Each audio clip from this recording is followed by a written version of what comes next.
Levántate y resplandece, porque ha venido tu luz, y la gloria de Jehová ha nacido sobre ti. Porque he aquí que tinieblas cubrirán la tierra, y oscuridad las naciones. Mas sobre ti amanecerá Jehová, y sobre ti será vista su gloria. He aquí, el Señor derrama sobre las naciones su espíritu. He aquí, el Señor derrama sobre las naciones su espíritu, su gloria, su gloria. Ministerio El Amanecer de la Esperanza presenta su programa Voz de Restauración con el pastor Juan Radamés Fernández.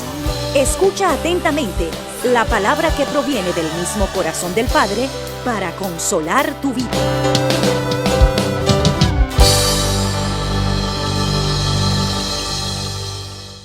Alabamos y bendecimos el nombre de nuestro Dios y te saludamos con sinceridad en Cristo Jesús, nuestro Señor, deseando que el Dios bueno, generoso y fiel, que guarda verdad para siempre, te bendiga con toda bendición espiritual, conteste tus oraciones y te edifique a través de la bendita palabra que vamos a exponer a continuación.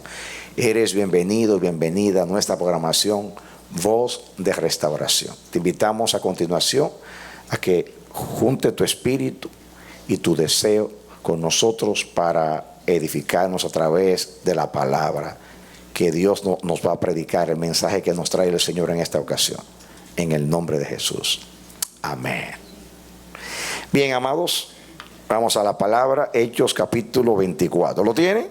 Muy bien. Los versículos 14 y 16 dice lo siguiente: pero esto te confieso, que según el camino que ellos llaman herejía, así sirvo al Dios de mis padres, creyendo todas las cosas que en la ley y en los profetas están escritas, teniendo esperanza en Dios, la cual ellos también abrigan, de que ha de haber resurrección de los muertos, así de los justos como de injustos.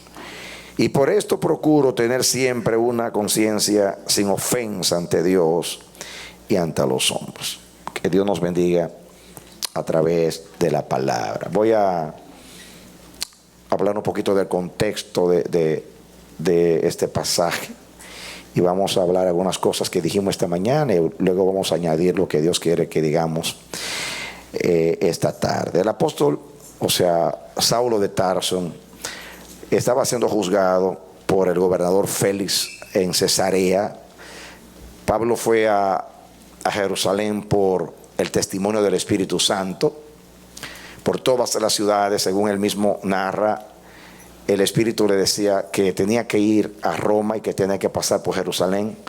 Cuando él pasó por allí, él fue apresado y fue encarcelado por 2 años. Se le acusaba de que él había profanado el templo porque lo vieron entrar al templo, o sea, en el atrio. Lo vieron con algunos hermanos griegos que eran de su equipo evangelístico o apostólico. Y ustedes saben que los gentiles, o los que no eran judíos, no podían entrar en el templo. Ellos vieron allí a esos hermanos con Saulo y juzgaron que ellos estaban entrando al lugar que para ellos era santo, o sea, el templo. Y eso pues suscitó un alboroto y apresaron a Saulo, lo encarcelaron, estaba siendo juzgado. El tribuno tuvo que tomarlo y prácticamente rescatarlo, salvarlo de la multitud airada que quería destruirlo. Entonces, en esta ocasión, hay varios capítulos se dedican a este juicio, a estos 2 años de Pablo en Cesarea. Pero aquí está frente al gobernador Félix. Quiero leer un poquito el contexto para que entendamos lo que Dios nos quiere decir. Miren lo que dice el versículo 1. 5 días después descendió el sumo sacerdote Ananías con algunos de los ancianos y un cierto orador llamado Tértulo, y comparecieron ante el gobernador contra Pablo. Y cuando éste fue llamado, Tértulo comenzó a acusarle diciendo: como debido a ti gozamos de gran paz y muchas cosas son bien gobernadas en el pueblo por tu prudencia, oh excelentísimo Félix. Lo recibimos en todo tiempo y en todo lugar con toda gratitud. Pero por no molestarte más largamente, te ruego que nos oigas brevemente conforme a tu equidad. Porque hemos hallado que este hombre es una plaga. Se llama a Saulo que era una plaga. Promotor de sediciones entre todos los judíos por todo el mundo y cabecilla de la secta de los nazarenos. Intentó también profanar el templo y prendiéndole quisimos juzgarle conforme a nuestra ley. Pero interviniendo el tribuno Lisias, con gran violencia le quitó de nuestras manos, mandando a sus acusadores que viniesen a ti. Tú mismo, pues, al juzgarle podrás informarte de todas estas cosas de que le acusamos. Los judíos los judíos también confirmaban diciendo: será así todo. Habiéndole hecho señal el gobernador a Pablo para que hablase, éste respondió: porque sé que desde hace muchos años eres juez de esta nación, con buen ánimo haré mi defensa. Como tú puedes cerciorarte, no hace más de 12 días que subí a adorar a Jerusalén. Y no me hallaron disputando con ninguno, ni amotinando a la multitud, ni en el templo, ni en las sinagogas, ni en la ciudad. Ni te pueden probar las cosas de que ahora me acusan. Pero esto te confieso, esto sí es verdad, que según el camino que ellos llaman herejía, así sirvo al Dios de mis padres, creyendo todas las cosas que en la ley y en los profetas están escritas, teniendo esperanza en Dios, la cual ellos también abrigan, de que ha de haber resurrección de los muertos, así de justos como de injustos. Y por esto, esta es la causa, por esto procuro tener siempre una conciencia sin ofensa ante Dios y ante los hombres. Muy bien, Pablo está siendo acusado aquí de varios delitos que eran delitos serios, acusaciones muy serias, tanto de acuerdo a la ley de los romanos como a la ley religiosa de los judíos. A Pablo se le acusaba de sedición. Para los romanos era un delito muy, muy, muy grave, que era muy penalizado, porque los romanos gobernaban el mundo y ellos siempre se aseguraban de que no hubiera alboroto o sedición, rebelión. Para los romanos un buen gobernador era aquel que podía mantener el control.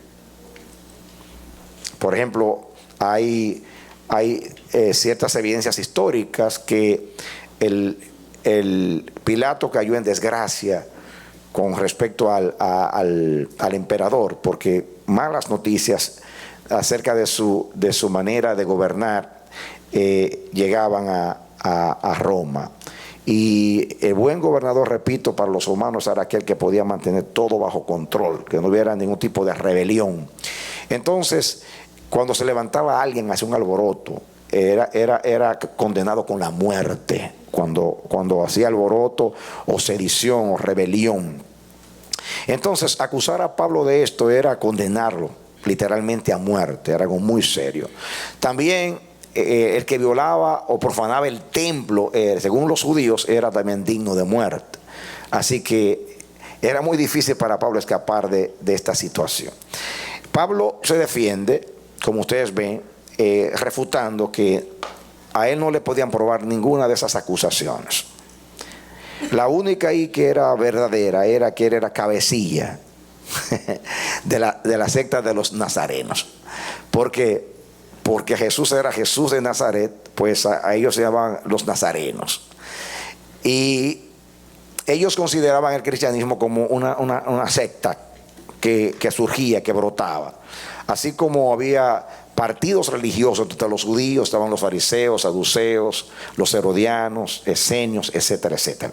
Entonces era un partido más que se estaba levantando, se estaba suscitando, que eran los nazarenos, o sea, en honor a Jesús. Pablo eso no lo refuta, porque Pablo llegó a ser cabeza, aunque ellos usaron una palabra cabecilla, que suena un poquito despectivo y se refiere a un rebelde. Él no era una cabecilla, pero sí era un apóstol de Jesucristo. Y eso sí era verdad. Pero Pablo se defiende. Ahora, en el argumento, Pablo dice algo que arroja mucha luz sobre un tema que diríamos es un tema histórico. Y que al final voy a aplicarlo a nosotros porque, en cierta manera, nosotros somos juzgados muchas veces.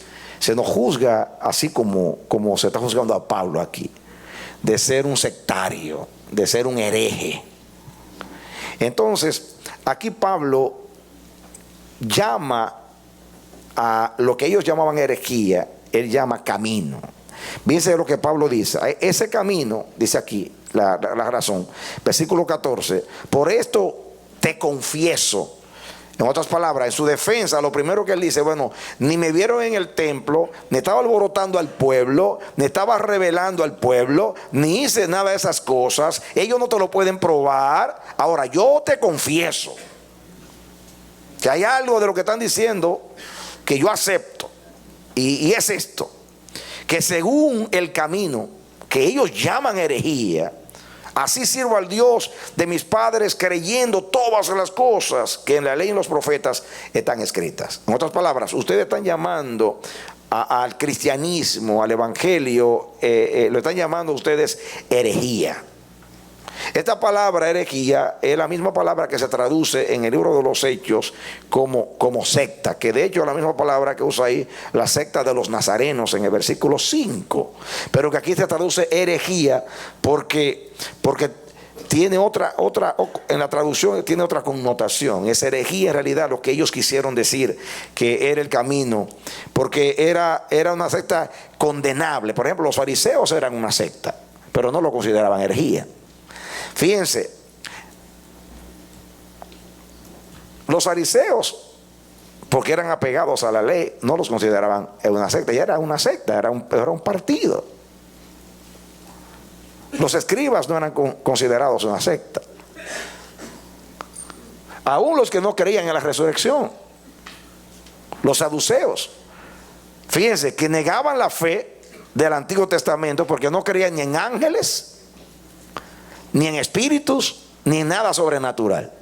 Sin embargo, no lo consideraban una secta. Entonces, a los seguidores de Cristo les llamaban sectarios o herejes. Entonces, fíjense ustedes, yo quiero definir lo que significa la palabra, es muy importante. Esta palabra que aquí se traduce como hereje. Es muy importante que entendamos esto. La palabra herejía, que se usa ahí, es la palabra airesis en griego. Es una elección. La palabra significa una elección. Denota propiamente una predilección, bien por una verdad en particular o bien por una perversión de esa verdad. En otras palabras, herejía es cuando usted toma una doctrina o una verdad y usted la elige como preferencia para predicarla, para distinguirla, para enfatizarla.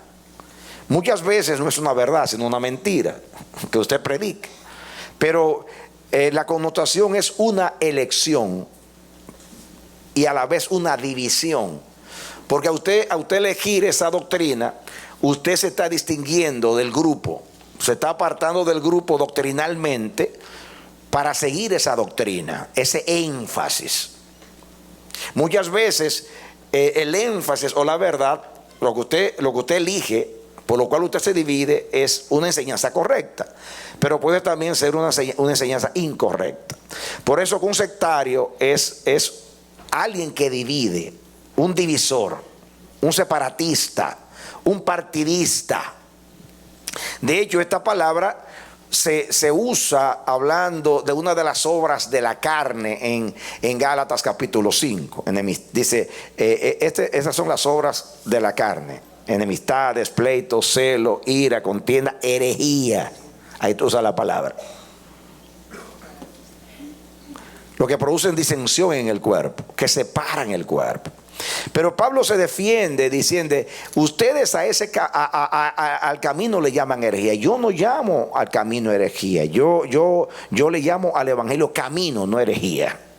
Y fíjense, vean conmigo el capítulo 22. Pablo se defiende en el capítulo 22. Esto fue cuando el pueblo lo quería matar, porque según ellos Pablo había profanado el templo. Y miren ustedes aquí lo que dice el versículo 1: varones hermanos, se está hablando Pablo al pueblo, y padres, 22:1 de Hechos, oíd ahora mi defensa ante vosotros. Y al oír que les hablaba en lengua hebrea, guardaron más silencio. Y él les dijo: yo de cierto soy judío, nacido en Tarso de Cilicia, pero criado en esta ciudad, instruido a los pies de Gamaliel, estrictamente conforme a la ley de nuestros padres, celoso de Dios como hoy lo sois todos vosotros. Perseguía yo este camino hasta la muerte, prendiendo y entregando en cárceles a hombres y mujeres, como el sumo sacerdote también me es testigo, y todos los ancianos, de quienes también recibí cartas para los hermanos, y fui a Damasco para traer presos a Jerusalén también a los que estuviesen allí, para que fuesen castigados. Pero aconteció que yendo yo, y al llegar acerca de Damasco, como a mediodía, de repente me rodeó mucha luz del cielo, y caí al suelo, y una voz que me decía: Saulo, Saulo, ¿por qué me persigues? Yo entonces respondí: ¿quién eres, Señor? Y me dijo: yo soy Jesús de Nazaret, a quien tú persigues. Y los que estaban conmigo vieron a la verdad la luz. Se espantaron, pero no entendieron la voz del que hablaba conmigo. Y dije: ¿qué haré, Señor? Y el Señor me dijo: levántate y ve a Damasco, y allí se te dirá todo lo que está ordenado que hagas. Pablo testifica ahí al pueblo, pero lo que yo quiero enfatizar, él testifica su experiencia con el Señor. Pero lo que quiero enfatizar es que el versículo 4 dice: perseguía yo este camino hasta la muerte, refiriéndose al cristianismo. Yo perseguía este camino hasta la muerte. Y Pablo llama al cristianismo, lo llama camino. Hay una diferencia entre un camino y una herejía. La Biblia habla mucho de camino y de caminos. De hecho, Moisés le dijo a Dios: muéstrame tu gloria. Pero al principio dijo: muéstrame tus caminos. El salmista oraba a Dios: muéstrame, Jehová, tus caminos, enséñame tu senda. Y oraba a Dios que le mostrase el camino. De hecho, el Salmo 25:12 dice: ¿quién es el hombre que teme a Jehová? Él le mostrará el camino por donde ha de andar. Dígase: anda por los caminos. La palabra camino en la Biblia tiene la connotación de conducta o de propósito. Andar por un camino es andar por cierto tipo de conducta. ¿Qué yo dije? Andar por un camino es andar por cierto tipo de conducta. Decirle a Dios: muéstrame tus caminos, es muéstrame tu voluntad, muéstrame cómo tú quieres que yo viva, qué es lo que yo debo, cómo me debo dirigir, qué debo practicar, qué debo vivir. Porque los caminos de Dios nos hablan de la voluntad de Dios, de la conducta de Dios, del carácter de Dios, del propósito de Dios. Y todo camino desemboca en algún lugar. Nadie hace una carretera que no tiene fin o que no lleva a ninguna parte. ¿No es cierto? Todo camino es para conducirnos a cierto lugar. Usted sale para California y hay un camino o varios caminos para California. Si usted sale para la Florida, por ejemplo, usted toma la 95 Sur. Y si usted no se desvía, usted llega a la Florida. Y llega a muchos estados por ahí, como a 3 estados de aquí del este, o por lo menos a 10. Usted pasa y usted puede por ese camino llegar a esos estados. Así pasa espiritualmente. Todo camino de Dios desemboca en un propósito de Dios, o seguir una conducta de Dios que nos lleva al corazón de Dios, o a la naturaleza de Dios, o al propósito de Dios. En el Salmo 119, el salmista oraba a Dios, dice: muéstrame, Jehová, el camino o los caminos de tu ley. Aparece esa palabra caminos muchas veces. Orando a Dios: muéstrame los caminos de tu ley, los caminos de tus estatutos, los caminos de tus juicios. Porque la ley de Jehová nos lleva a un camino. Los juicios de Dios nos llevan a un camino. Los estatutos de Dios nos llevan a un camino. A la fe en el Nuevo Testamento se le llama camino, porque nos lleva a un camino. Amén. El amor es un camino, porque nos lleva a Dios. Dios es amor, el amor nos lleva a Dios. El que vive en amor vive en el camino de Dios, porque es la conducta de Dios. ¿Dicen amén? Amén. El evangelio es un camino. ¿Por qué? Porque el evangelio nos lleva a Dios. Cristo dijo: yo soy el camino, la verdad y la vida. Nadie viene al Padre si no es por mí. Estaba diciendo que Él era el camino que llevaba al Padre en todo el sentido. Primeramente porque Él es el Hijo de Dios, porque vino del cielo, porque vino a llevarnos a Dios, y porque su vida, su conducta, su enseñanza, todo nos llevaba a la conducta de Dios, a la voluntad de Dios, al corazón de Dios y al propósito eterno de Dios. Amén. Entonces Cristo es el camino. El evangelio es el camino. Así que el apóstol Pablo dice: yo no soy refuta, este camino ustedes lo llaman herejía, pero no es herejía. Este es el verdadero camino. Este es el camino. Y hay una diferencia entre lo que es un camino y lo que es una secta o un espíritu sectario o una herejía. Muy bien. Y es muy importante que nosotros sepamos esto, porque esto es una situación que la iglesia ha vivido en los 20 o 21 siglos. Estamos en el siglo XXI. En la iglesia esta palabra es muy común: herejía, sectarismo. El cristianismo está dividido en muchos partidos, en muchos grupos. Y entonces muchos de esos grupos al principio fueron llamados también herejías, sectarismo. Por ahora no. A medida que pasan los tiempos, las iglesias son reconocidas y aceptadas. Por ejemplo, voy a poner algunos ejemplos para que ustedes puedan ver. Si la elección de una doctrina en particular nos hace sectarios, entonces todas las iglesias cristianas son sectas. Porque bautista, ¿qué enfatiza? El bautismo. Comenzaron así los anabatistas, bautistas. Los metodistas tenían su énfasis. Pentecostales con el Espíritu Santo. Los adventistas con su ley y su sábado. ¿No es cierto? Los luteranos con la justificación por la fe. La doctrina reformada con otro énfasis. Cada iglesia tiene un énfasis, porque donde salió por un énfasis. Entonces todos somos sectarios. Todos somos herejías entonces, de acuerdo a la definición de la palabra herejía. Pero no es así. Aquí habla de varias cosas que distinguen lo que es una secta. Primeramente,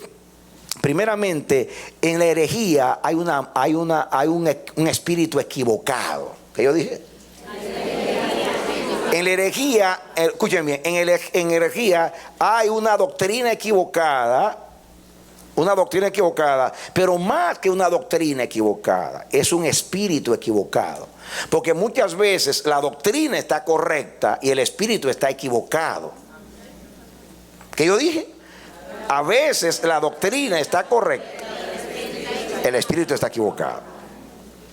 Por eso es muy importante. Usted juzga a Martín Lutero en el siglo XVI. Es el hombre que Dios usa en el siglo XVI para corregir a la iglesia, que nadie niega. Nadie que conozca la Biblia, la historia, niega que la iglesia estaba equivocada en el siglo XVI, en todo el sentido.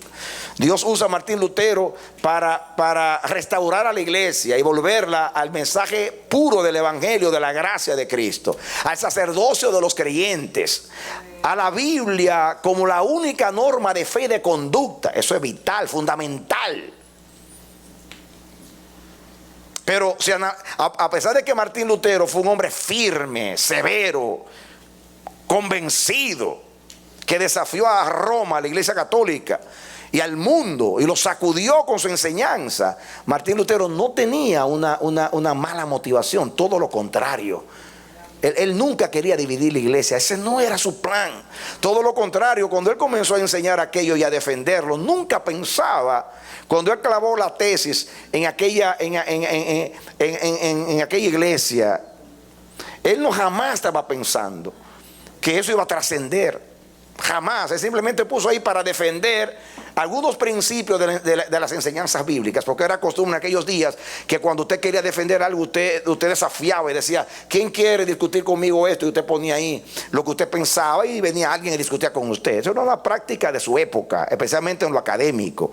Así que él no estaba pensando que aquello iba a trascender. Y de hecho él le dolió, y le dolía siempre haber dividido a la iglesia. Y él fue muy claro: Martín, ¿tú estás en contra de la iglesia? No, yo no estoy en contra de la iglesia. Yo estoy en contra del papado, no de la iglesia, sino del papado. Porque el papado es el que persiste en el error y persigue y mata porque está predicando la palabra verdadera del evangelio. Porque tiene otro interés que no es Cristo, otro interés que no es el interés de la iglesia. Ese es Lutero en el siglo XVI. Si usted analiza también a John Wesley, a Juan Wesley, que su papá era pastor de la iglesia anglicana de Inglaterra, comienza con un grupo de hermanos a orar a las 5 de la mañana y se armó un tremendo avivamiento. Y entonces, cuando creció el avivamiento, naturalmente cuando hay avivamiento, siempre hay sectarismo, entre comillas. ¿Sí? Porque la gente se manifiesta el espíritu, y cuando se manifiesta el espíritu, entonces pasan cosas raras. Eso me pasó a mí donde yo estaba. Yo comencé a orar, recuerdo, con un pastor, oramos 7 sábados, amanecimos orando. ¿Y qué creen ustedes que pasó? Estábamos orando para que Dios trajera un avivamiento. Y cuando Dios comenzó a traer el avivamiento, y la gente venía llorando, y los demonios se manifestaban y salían, los enfermos se sanaban, la gente se bautizaba, la música cambió total. Ya no era aquello tan arreglado, sino que, hermanos, se metió una guitarra eléctrica y era un pecado, pero allí le metimos un piano ustedes saben,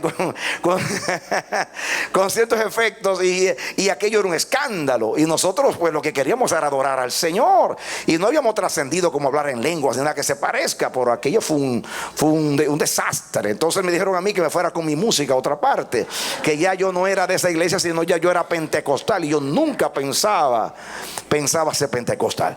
Es como le dijeron a Zwinglio, que era el reformador en Suiza, que un día fue alguien que le dijo: tú eres un luterano. Y él vivió en el tiempo de Lutero, y él dice: yo no conozco a Lutero. Lutero es alemán y yo soy suizo. Yo nunca he visto a Lutero, yo nunca he leído un libro de Lutero, yo nunca he intercambiado una carta con Lutero. ¿Cómo tú me dices a mí que yo soy luterano? Sí, porque tú y Lutero predican lo mismo. Si Lutero y yo estamos predicando lo mismo, es porque el evangelio coincide. Amén. Qué tremenda respuesta. Es porque el evangelio coincide. Todos los hombres que salieron de la iglesia, la mayoría salieron sin querer salir. Finney tuvo que salir de la iglesia. El hombre del avivamiento aquí en Rochester, lo tuvieron que sacar. Tuvieron que ir con su música a otra parte. Jonathan Edwards, hombre de Dios, tuvo que salir de donde salió, donde estaba. Nunca quisieron salir, simplemente quisieron vivir el camino, y viviendo el camino lo acusaron de herejes. Porque a todo el que quiera seguir el camino genuinamente y siguiendo el camino, molesta a los que tienen otros intereses que no son los de Dios. Se preocupan porque ven en peligro esos intereses y sus instituciones. Porque el camino pone en peligro los intereses humanos. Porque cuando se vive a Dios, se le acaba el negocio a los hombres.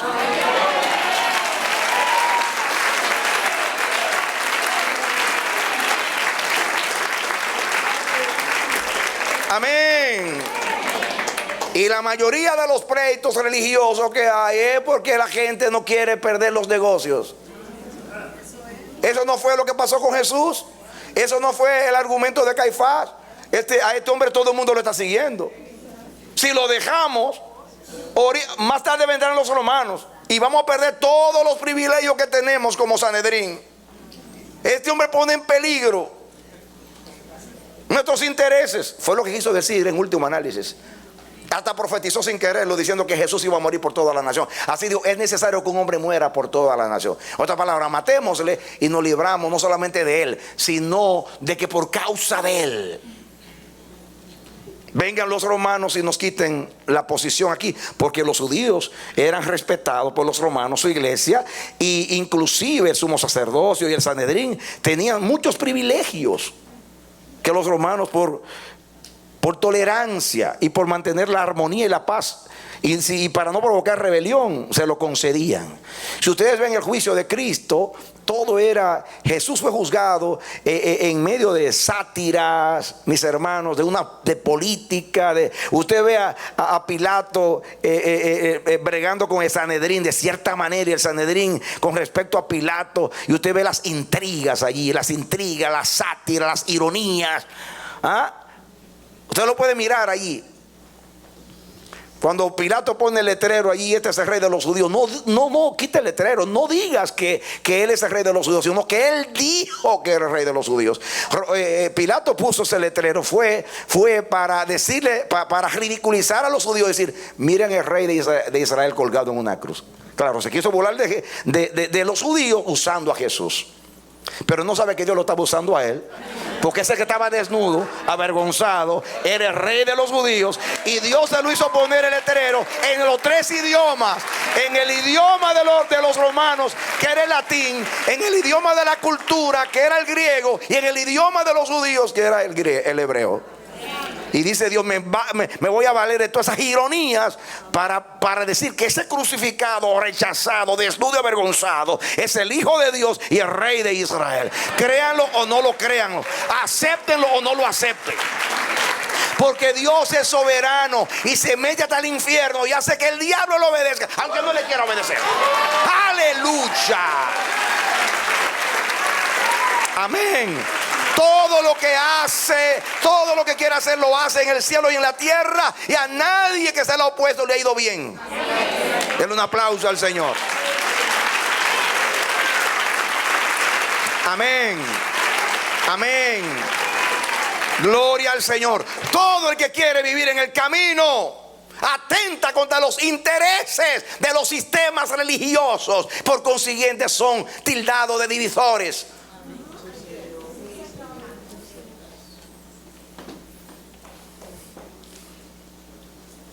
Pero no es que nos querramos llamar del camino, sino que vivamos de acuerdo al camino. Amén. Nuestro argumento de que somos del camino no es un argumento teológico, sino una vida semejante a la de Dios y a la de Cristo y a la del Evangelio. Eso es lo que testifica, y eso fue el argumento de Pablo. Van a ver, Pablo les dijo a los judíos, capítulo 22, hermanos, yo soy tan celoso como ustedes de la ley. Yo fui tan celoso que yo me ofrecí voluntariamente a perseguir este camino, o sea, el cristianismo, el evangelio. Yo pedí cartas, yo perseguí a los santos. Así que yo soy tan celoso como ustedes. Y aquí cuando lo están juzgando, él dice, por la esperanza de la resurrección de los muertos, yo soy juzgado. Porque yo creo que habrá resurrección de justos e injustos, como ellos creen, le dice porque había un grupo de los fariseos que creían en la resurrección. Y él dice, yo no estoy creyendo nada que ellos no creen. Yo creo en la ley, yo creo en los profetas, yo creo en la resurrección. Así que yo no estoy siendo juzgado por eso. Estoy siendo juzgado porque yo creo que Jesucristo es el Hijo de Dios, el Mesías de Israel, que ustedes lo crucificaron y que Dios lo resucitó, y que por causa de él hay resurrección de los muertos. Aleluya. Esa es mi enseñanza. En otras palabras, Él le quiso decir, yo soy cristiano, pero sigo siendo judío. En otras palabras, yo no dejé de ser judío por ser cristiano. Yo no me cambié de judío a cristiano. Yo sigo siendo judío, pero vivo de acuerdo a la esperanza de Israel, que es Jesucristo. ¡Aleluya! Amén. Yo no he cambiado de religión. Porque el cristianismo no es una desviación. El cristianismo no es la desviación del judaísmo, sino el cumplimiento.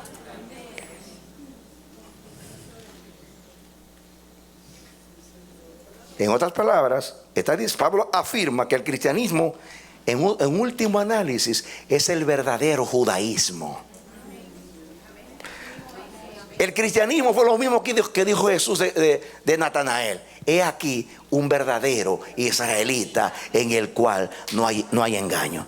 Porque israelita, dice Pablo, es aquel que lo es de corazón. Pues los cristianos somos los verdaderos israelitas, los verdaderos judíos.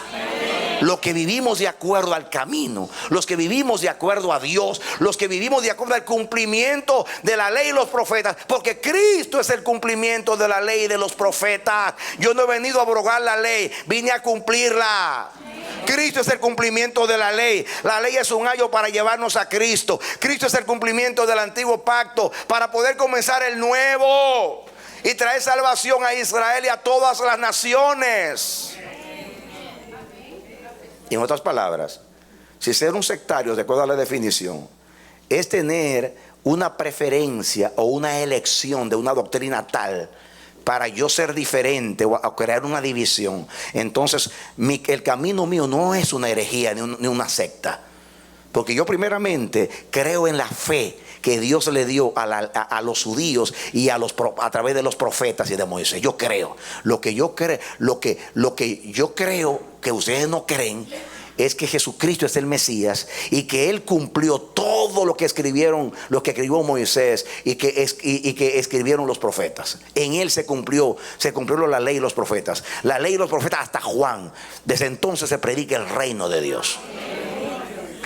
Amén. Pero esa era la nota tónica de la predicación apostólica. Todo el libro de los Hechos, cuando el día de Pentecostés todos hablaban otras lenguas y todos los judíos que estaban allí en la fiesta del día de Pentecostés, que vinieron del mundo entero, estaban alarmados porque vieron a aquellos que parecían borrachos, que hablaban en otras lenguas, y comenzaron a decir: esta gente están ebrios, están locos, están borrachos. Y Pedro se levantó y dijo: no, ¿cómo pueden estar estos llenos de mosto o de vino o resacados por el efecto del vino de la sidra? No, nadie se emborracha a las 9 de la mañana. Son las 9 de la mañana. Uno se emborracha de noche. Esta gente no están borrachas, sino que están llenos del Espíritu Santo, porque ellos están cumpliendo la palabra que habló Joel cuando dijo: derramaré mi espíritu sobre toda carne. Y se está cumpliendo en la presencia de ustedes esto. Luego otro mensaje de Pedro: este Jesús que ustedes crucificaron, Dios lo ha hecho Señor y Cristo, y en ningún otro es salvación. No hay otro nombre debajo del cielo dado a los hombres en el cual puedan ser salvos, solamente en Cristo. Amén. Amén. Ustedes mataron al autor de la vida, pero lo hicieron por ignorancia. Pero Dios los resucitó entre los muertos, y el que cree en Él tiene vida eterna. Y los apóstoles usaron la palabra la esperanza de Israel. Por la esperanza de Israel tengo yo estas cadenas, decía Pablo. ¿Y cuál es la esperanza de Israel? El Mesías. El Mesías. Porque la palabra Mesías y cristiano es la misma cosa. Mesías y Cristo es lo mismo, solamente que Mesías es en hebreo y Cristo es en griego. Así que mesiánicos y cristianos son la misma cosa, solamente que son dos idiomas. Yo soy mesiánico, usted no es mesiánico. Yo soy mesiánico y soy cristiano, porque mesiánico es un término hebreo y cristiano es que en griego. Pero eso es lo mismo. Cristo es el Mesías el ungido y nosotros los ungidos, porque Él nos dio de su óleo, de su unción, de su gracia. La unción viene por la cabeza, que es Cristo, y bañó a la iglesia, todo el cuerpo. Así que somos cristianos y somos mesiánicos, la misma cosa. Amén. Pero de acuerdo a la definición de la palabra herejía, Pablo estaba diciendo: yo soy celoso como ustedes, creo en la ley, creo en los profetas, creo en la resurrección de los muertos. Así que yo no estoy enfatizando nada que ustedes no creen. La única diferencia entre ustedes y yo es que yo creo que ese Jesús que ustedes crucificaron y Dios resucitó, Él es el Mesías, Él es el esperado, Él es el cumplimiento de todas las palabras proféticas, y a través de Él Dios trae salvación a Israel. En otras palabras, yo ando por el camino, ustedes fueron aquellos que los rechazaron. En otras palabras, yo no soy el que divido a Israel, ustedes están dividiendo a Israel. Porque nunca fue la intención de Dios. Nunca fue la intención de Dios rechazar a Israel para irse a los gentiles. No, esa fue la soberanía de Dios. Porque si Israel hubiera aceptado a Jesús, el evangelio hubiera llegado de otra manera a nosotros. Los mismos judíos nos hubiesen hablado a nosotros. Todos los judíos, que fueron los judíos que nos hablaron, pero estoy hablando los judíos masivamente. En otras palabras, ellos fueron los que dividieron el propósito, no la iglesia. La iglesia fue echada, en otras palabras, de la sinagoga y del templo. Los cristianos iban al templo hasta que tuvieron que irse. Ustedes leen los escritos de Pablo, y Pablo decía: me conviene estar el día de Pentecostés en Jerusalén. ¿Para qué? Pablo no guardaba el Pentecostés como lo guardaban los judíos. Ya Pablo entendía que era algo espiritual. Pero él era judío y celebraba la Pascua, posiblemente. No hay nada de problema, él era judío. Eso se nos prohibió a nosotros los gentiles, que no teníamos que guardar la ley de Moisés, pero los judíos podían seguir guardando la Pascua, porque la Pascua de los judíos viene siendo como la Navidad. Amén. ¿No es cierto? Pues muchos no queremos en Navidad, otros sí, pero los cristianos celebran el nacimiento de Cristo. Pues la Pascua, si Pablo iba a celebrar la Pascua, lo hacía pero ahora con el verdadero sentido de la Pascua, porque Pablo dice: Cristo es nuestra Pascua. Ya Pablo veía Pentecostés, lo relacionaba con Espíritu Santo. Ya Pablo veía la Pascua relacionada con Cristo. Así que no guardaba la Pascua como los judíos. Ya él entendía el sentido espiritual y el cumplimiento de la Pascua. Ya él no hablaba del maná como el pan que cayó del cielo, porque Cristo dijo: vuestros padres comieron el maná en el desierto y se murieron. Yo soy el verdadero pan que descendió del cielo. Ya Pablo veía los sacrificios de otra manera. Ya veía a Cristo como el Cordero de Dios que quita los pecados del mundo.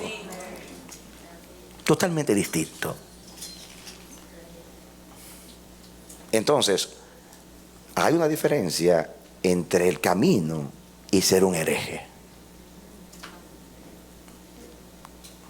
Ahora, escuchen esto. Una cosa es que usted, por una mala intención o un espíritu equivocado, quiera dividir. Y otra cosa es que por causa de vivir a Dios, la gente se separe de usted. Porque aún Jesús habló de eso. Jesús dijo: yo no he venido a meter paz en la tierra, a traer paz, sino espada. Desde ahora en adelante, fuego vine a meter en la tierra y ya lo tengo encendido. Desde ahora en adelante, las casas van a estar divididas por causa mía. La esposa contra el esposo, el hijo contra los padres, la suegra contra la nuera. Todo se va a dividir desde ahora en adelante por causa mía. ¿Es Cristo un sectario, hereje? No, simplemente que por vivir a Dios, dice que quiere vivir a Dios, va a tener la oposición de los demás. Y por consiguiente, los demás se van a separar de ti.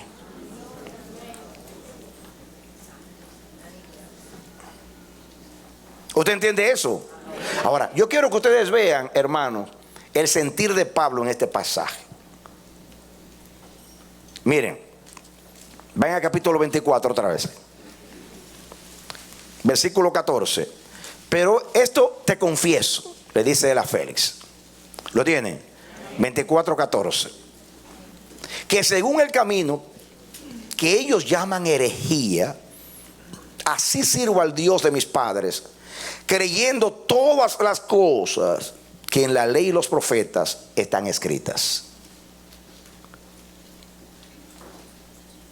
Miren ustedes, teniendo esperanza en Dios, la cual ellos también habrían, ¿ve? Ellos creen porque los fariseos, que eran parte de los judíos, creían en la resurrección, de que ha de haber resurrección de los muertos, así de justos como de injustos. Y dice, y por esto, esta es la causa, y por esto procuro tener siempre una conciencia sin ofensa ante Dios y ante los hombres.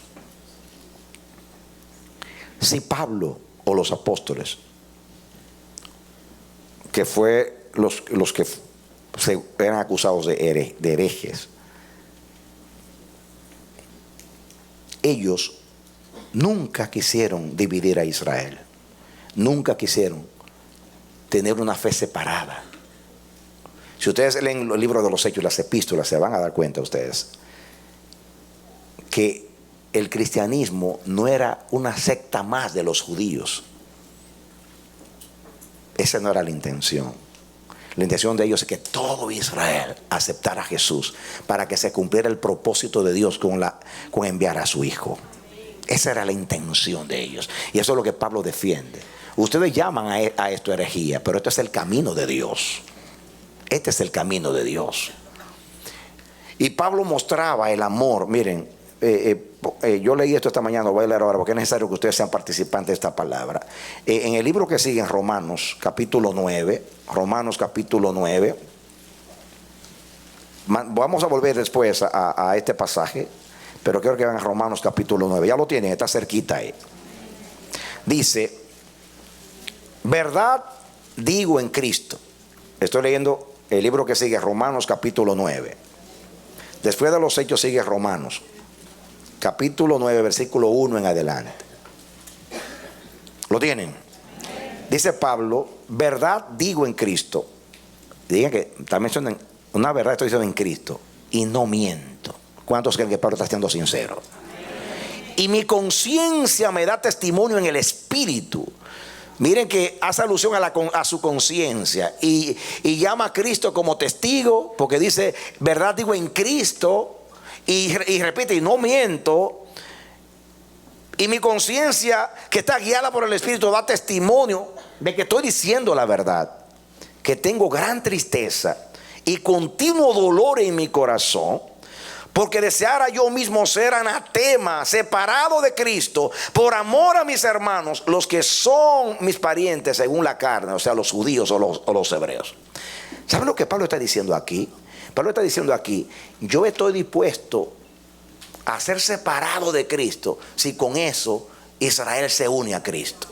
Y dice Pablo, no estoy mintiendo, Dios sabe que estoy diciendo la verdad. En otras palabras, yo amo tanto a Israel y gimo y clamo y lloro, intercedo día y de noche, y es mi deseo y el deseo de Dios, porque yo ando en el camino, y el que anda en el camino está en armonía con Dios, en armonía con el cielo. El que anda en el camino está sintonizado con el cielo. El que anda en el camino está alineado con el corazón de Dios y quiere que ocurra lo que Dios quiere que ocurra. Eso es lo que dice Juan, el que dice que ama a Dios y no ama a su hermano es un mentiroso, no está en el camino, porque el que anda en el camino de Dios va a sentir como Dios, y Dios ama aún a los enemigos. Así que Dios perdona. Si usted no perdona, usted no anda en el camino, porque no es andar doctrinalmente en el camino, es vivir el camino, y Dios es el camino.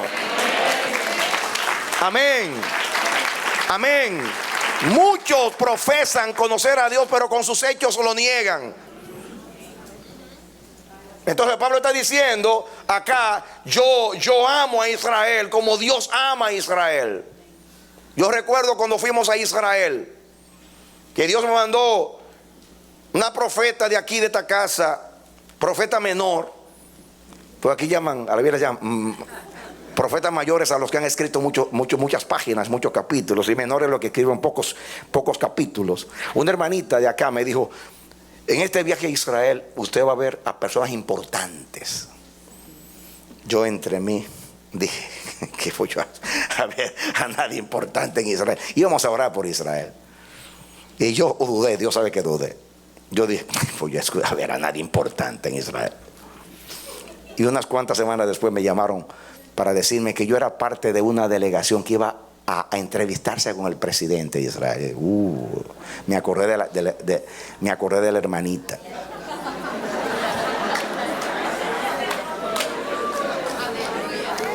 Lo grande es que antes de ver al presidente, o después que vimos al presidente, nos hicieron una fiesta, porque éramos muchos. Claro, eso es parte de propaganda del turismo de Israel, ¿no? Éramos como 4 autobuses llenos de gente. Entonces te tratan bien para que tú vuelvas, ¿no? Ellos estaban en negocios, nosotros estábamos en los negocios del Señor, orar por Israel. Y sabíamos todo allí nos presentaron un espectáculo de unas danzas judías, unos bailarines judíos, algo muy, muy bonito. Entonces, yo estaba sentado, iba a llegar la alcaldesa de Jerusalén, pero no pudo venir y mandó a la vicealcaldesa. Y estamos hablando, conversando ahí. Y de momento ella nos pregunta de dónde veníamos y de qué países. Y cuando yo le dije que era dominicano, la mujer se llenó de emoción. Dominicano, tú no sabes cómo amamos a la República Dominicana. Nosotros amamos a esa nación, dice, asombrada, porque cuando en el tiempo de la guerra, en el holocausto, cuando los barcos salían, pues los países no querían recibir a Israel, los dominicanos lo recibieron. Mi abuelo, mi bisabuelo, creo que mi abuelo fue salvado en ese grupo en República Dominicana. Tú no sabes cómo amo a esa nación. Y yo me hice el centro de la atención de todos los pastores allí, porque era dominicano. Y me acordé de la profetisa menor, porque estaba hablando con la vicealcaldesa de Jerusalén. Pero cuando estaba hablando con el presidente, Dios me dice que le vas a dar una palabra profética al presidente. Y yo temblaba, y Dios mío, ¿qué yo le voy a decir al presidente de Israel? O sea que me dice, si los judíos no creen, porque si usted le dice a un judío que yo te voy a un judío, usted le dice Dios te bendiga, y te miran raro, como diciendo, tú me vas a bendecir a mí, yo te bendigo a ti, yo soy judío. Dígale a un judío, God bless you, te queda callado, ni te responde generalmente. ¿De quién eres tú para bendecirme? Ya soy bendito. Ahora, el presidente de Israel, yo no sé si era religioso, yo lo dudo, porque hay judíos religiosos y judíos que no son religiosos. Y entonces voy yo, un loco de Nueva York, a decirle al presidente una palabra de Dios. Santo Dios, en este tiempo, ni aún en la iglesia cristiana, fuera de los del mundo carismático, usted dice palabra de Dios. A mí me decían en mi iglesia, cuando yo decía Dios me dijo, ya deja tu pentecostalismo, ¿qué Dios te va a hablar? Ya Dios no habla, ya Dios habló por la Biblia y se acabó. Y imagínate el presidente de Israel. Me temblaban las rodillas a mí, pero no porque me daba vergüenza, sino porque yo dije, este hombre que va a decir que estoy loco, que estoy fuera de serie.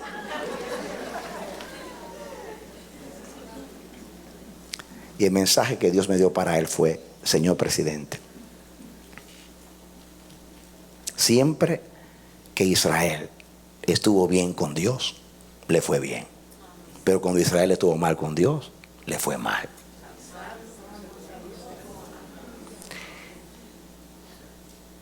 El aliado más poderoso de Israel no es Estados Unidos, es Dios. Escuchen. El poder de Israel no es su ejército, es Dios. Decirle eso a un judío, y más que este hombre fue el jefe de la fuerza aérea en la guerra de los 6 días. Era el padre de la nación en ese momento, por su contribución en la guerra. Un militar que llegaba, yo parecía una langosta delante de ellos. Me tiraron una foto cuando le fui a dar la mano. Hermano, era así, mi esposa sabe, era así. Un gigante que llevaba ahí.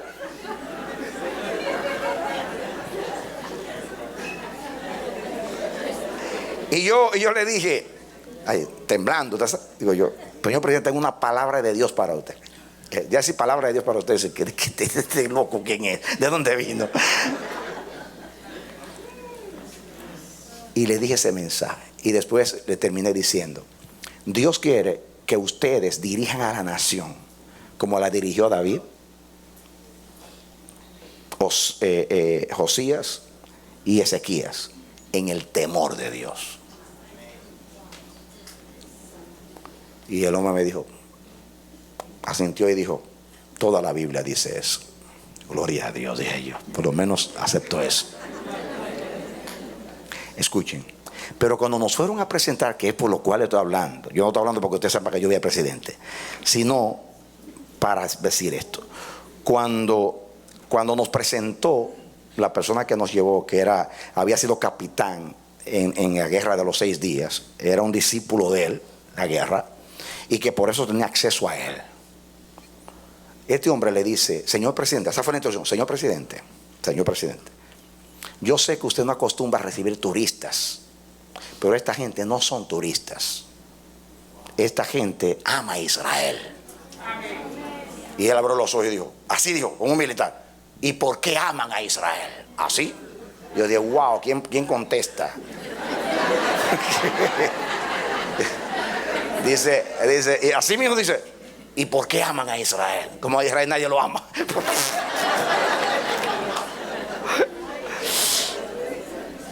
¿Y por qué aman a Israel? Y yo tomé la palabra para responder.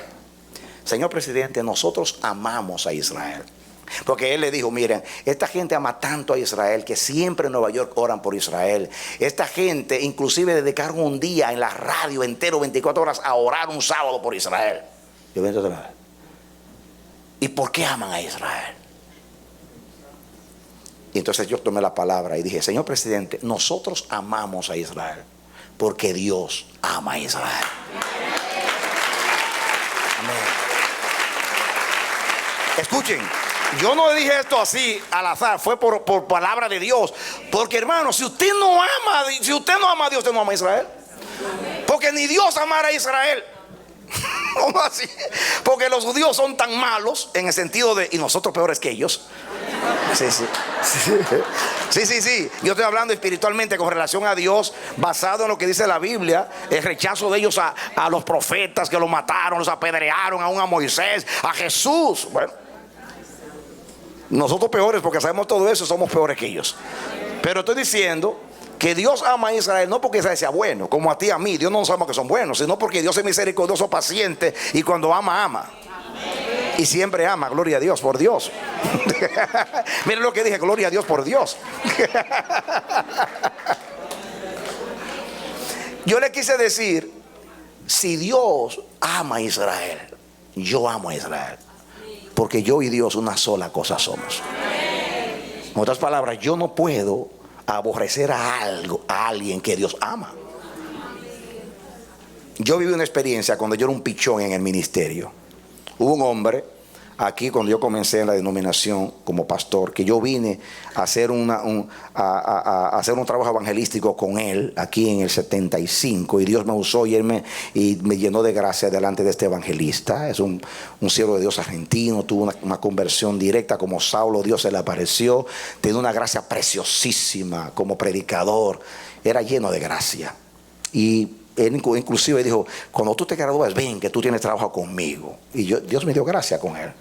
Cuando yo iba a venir para acá con mi familia, con mi esposa, cuando yo llegué aquí me dijo, yo no tengo nada ahora mismo, no estoy haciendo evangelismo, pero te recomiendo, me recomendó con un pastor, y de ahí me emplearon en la organización.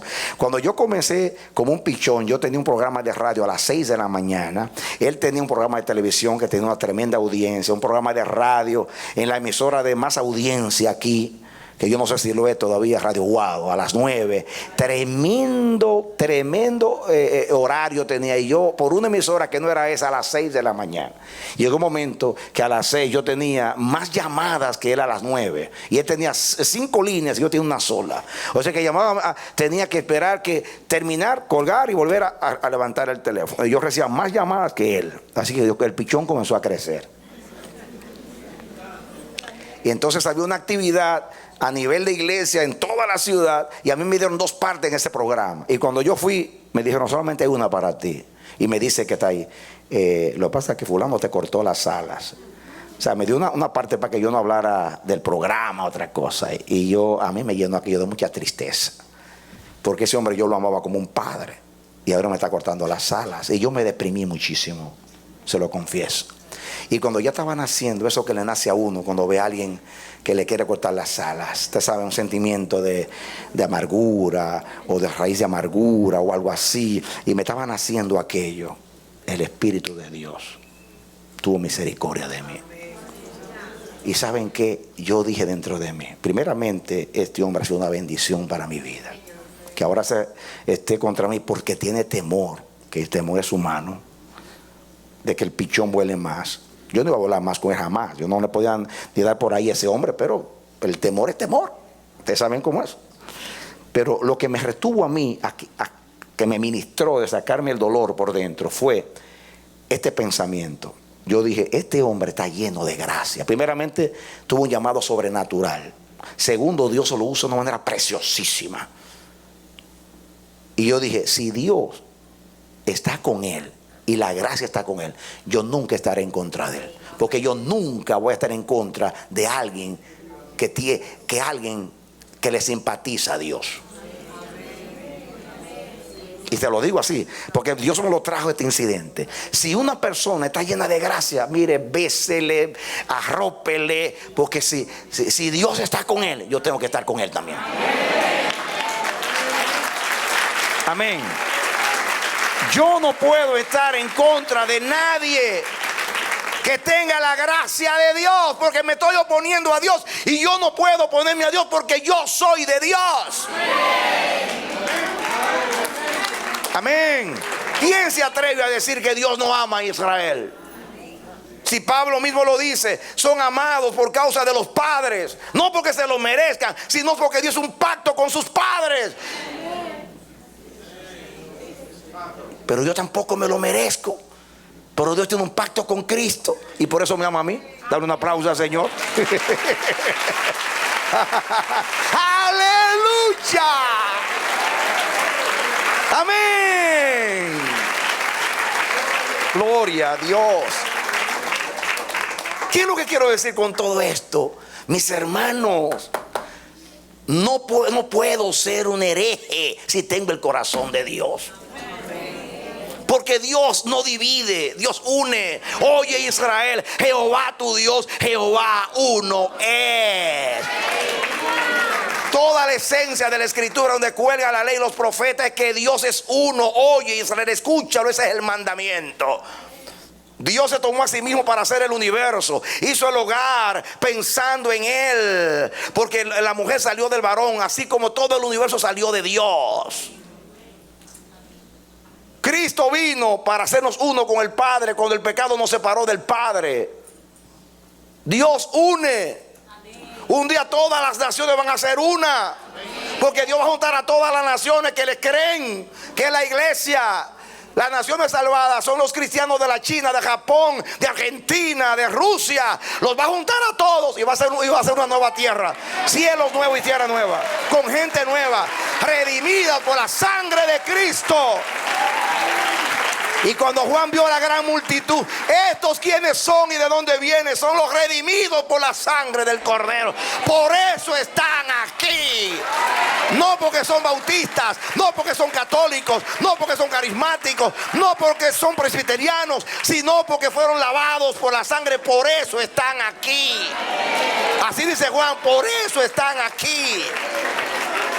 ¿Usted cree que usted va a llegar al cielo por ser pentecostal o por ser bautista o por ser del amanecer de la esperanza? Usted está más loco de amarrarlo. En el cielo se llega por ser lavado por la sangre de Cristo.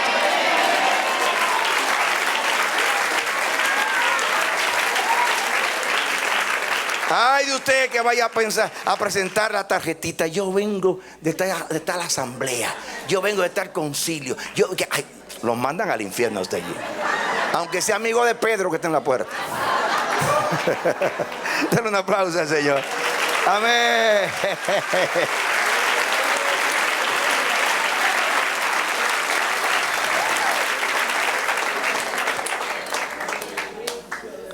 Miren el espíritu de Pablo aquí.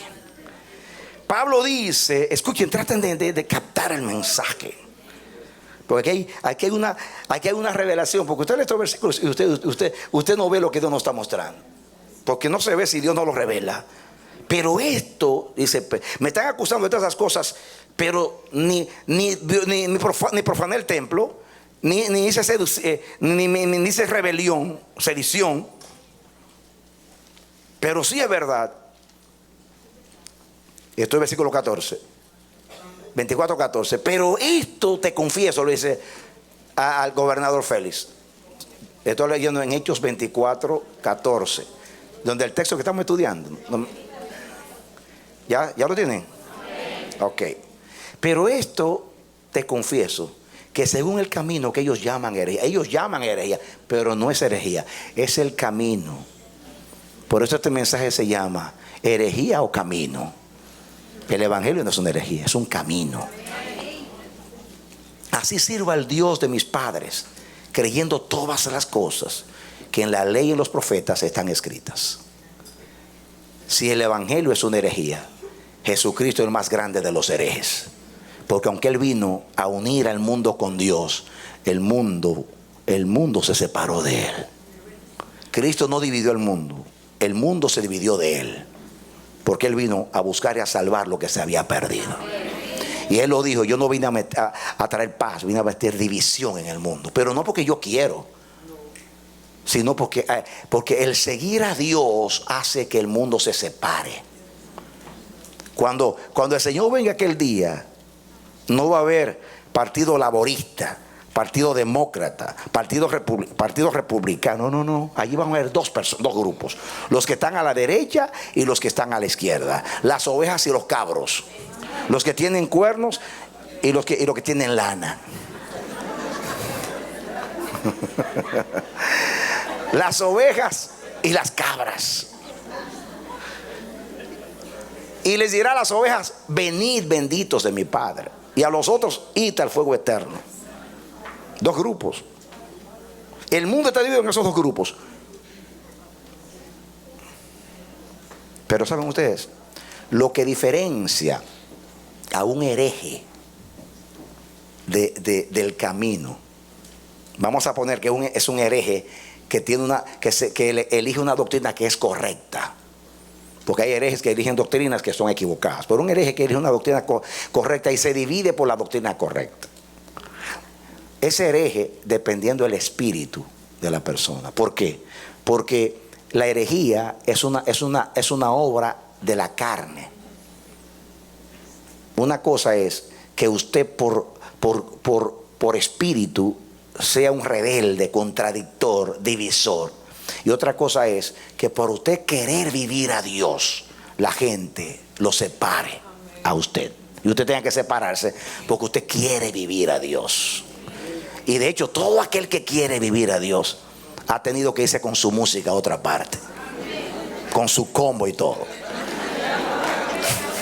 De hecho, donde yo estaba, yo nunca quería salir. Si me hubieran dejado predicar y vivir a Dios, estuviera allá todavía. Pero me dijeron que no podía adorar así, que no podía predicar así. Y yo quería andar en el espíritu. ¿Cómo me voy a quedar allí? No, porque no fue que yo me quiero ir. Es que me echaron. ¿Por qué me echaron? No, miren ustedes, no querían que me fuera. Me ofrecieron de todo para que no me fueran, pero tenía que dejar de adorar así y predicar eso. Entonces, ¿qué me están diciendo? Vete.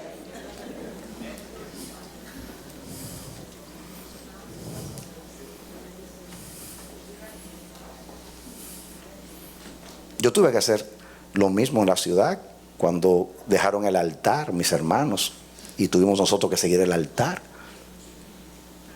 Cuando tuve que hacer eso, tomar la decisión de irme a una emisora que solamente me escuchaba a Dios, porque era a las 5 de la mañana y no tenía programación latina, eran rusos, polacos y chinos. Y yo era el único latino y a las 5 de la mañana solamente Dios me escuchaba. Era para obedecer a Dios, porque Dios dijo, levántame un altar.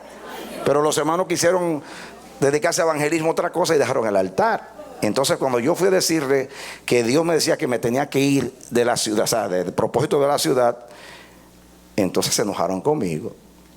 Y lo grande es que cuando yo dije que me iba, dice uno, si tú te vas yo me voy. Y el principal dijo, si tú te vas yo me voy. Santo. Y creo que todavía están enojados conmigo porque me fui. En otras palabras, quieren que te quede, pero quédate siguiéndonos nosotros. No puede ser. No puede ser. O sea, así me dijeron. Si tú te vas yo me voy. Y exactamente cuando yo me fui se fueron todos.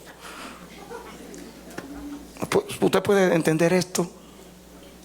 Santo Dios. Me tuve que separar de otra persona porque no vivía piamente en Cristo Jesús. Uno que se me pegó cuando salí de Egipto.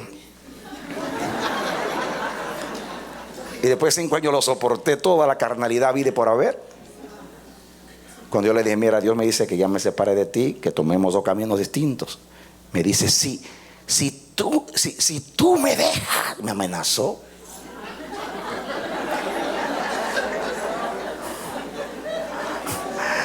Santo, yo sé como esas mujeres que no lo quieren dejar.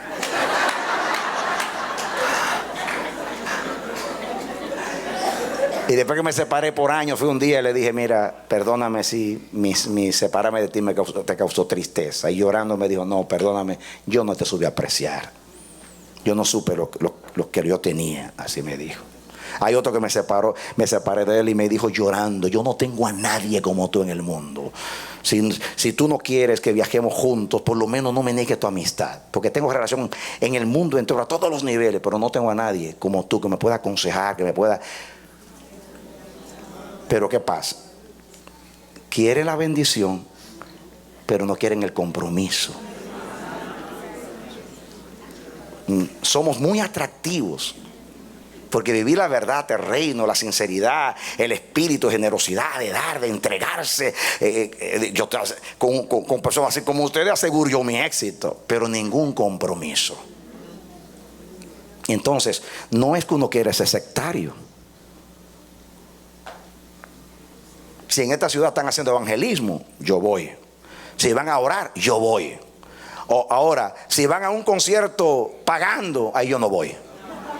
Porque Dios me mandó a mí a preservar la iglesia, no a dañarla. Y yo no vi a David cobrando por tocar el arpa a Dios.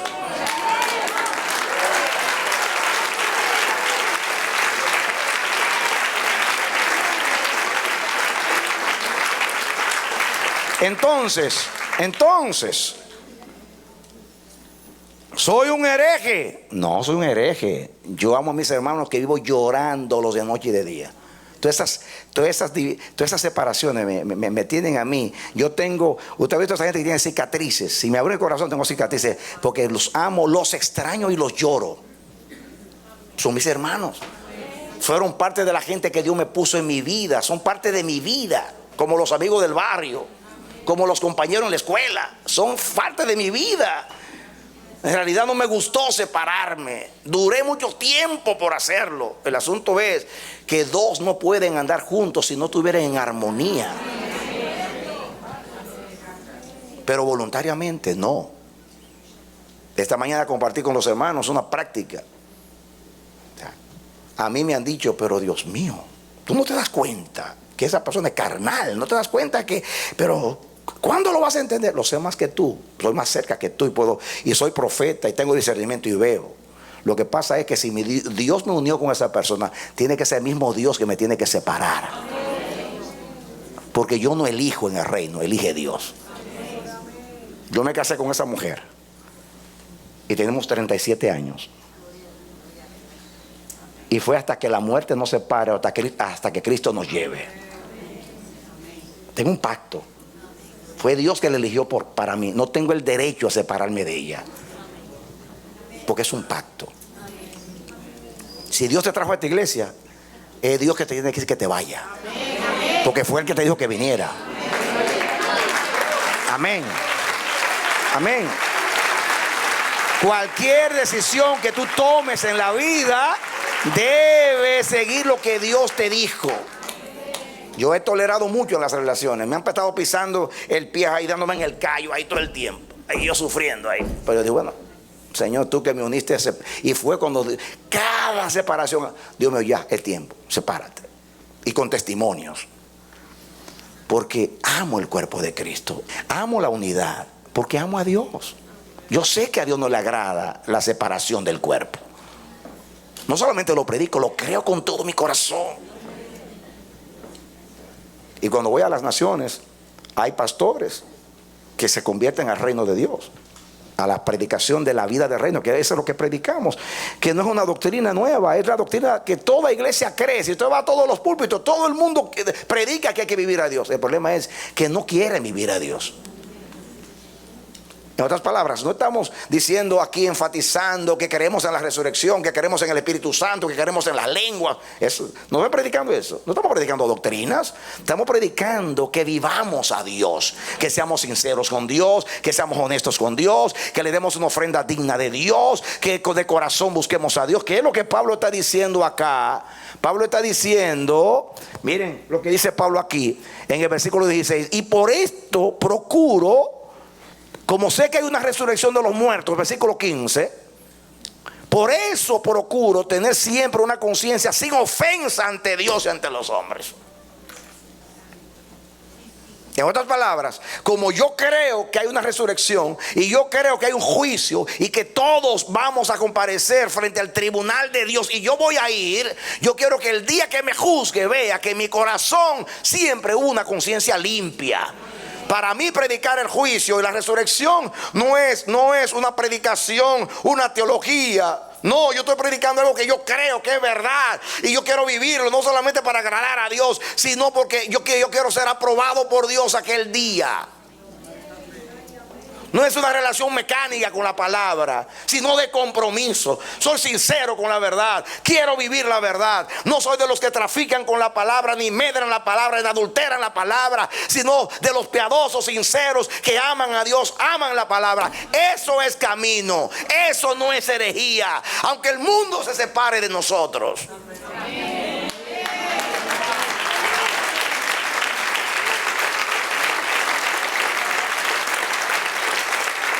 Y este mensaje me apela, me ministra, porque es una manera de decir algo que por años he querido decir, para que se vea la distinción. Porque hay quienes nos tildan de sectas a los que quieren vivir a Dios. Porque no es que nosotros no nos queremos parecer, es que no nos parecemos. Porque los cristianos no se identifican, los identifican. He ahí el Cordero de Dios que quita los pecados del mundo. He ahí, a Cristo lo identificaron. A un Pedro, cuando negaba al Señor con malas palabras y con malas crianzas: te conocemos. No solamente tú hablas en el tono galileo, sino que tú hablas como Él.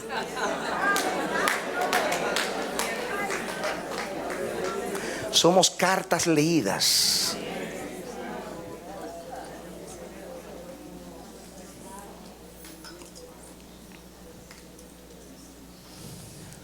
Yo no quiero que me identifiquen y me metan en el grupo de los que hablan en otras lenguas. Yo quiero que me metan en el grupo de aquellos que aman a Dios sinceramente y le quieren agradar. Amén. Yo no quiero que me identifiquen como una persona que está correcta en su creencia en todas las doctrinas bíblicas, sino alguien que de la cabeza hasta los pies, cuerpo, alma y espíritu ama a Dios, le respeta y le quiere agradar y cree que Jesucristo es el Hijo de Dios, el Mesías que murió, resucitó y viene por mí.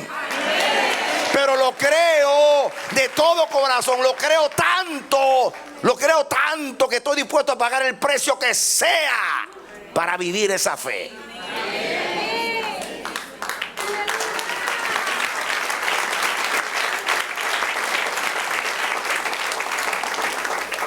Y Pablo aquí habla de conciencia. La conciencia puede ser el otro yo suyo allá adentro. Pues puede ser el Espíritu Santo de Dios adentro de usted. Porque eso es lo que significa la palabra conciencia, conocer, conocimiento. Es esa voz interna que te habla a ti mismo.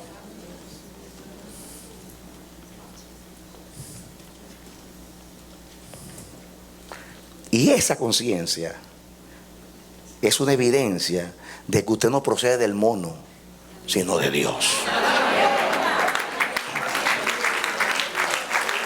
Porque la conciencia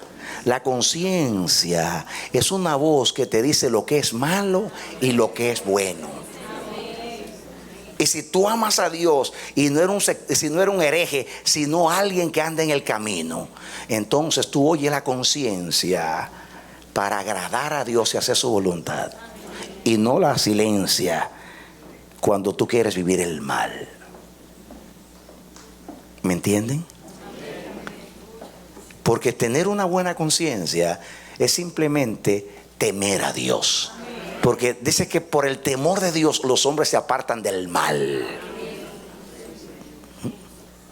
A veces usted quiere decir, eso no es malo, pero por dentro siente como que algo dice, not good, no está bien.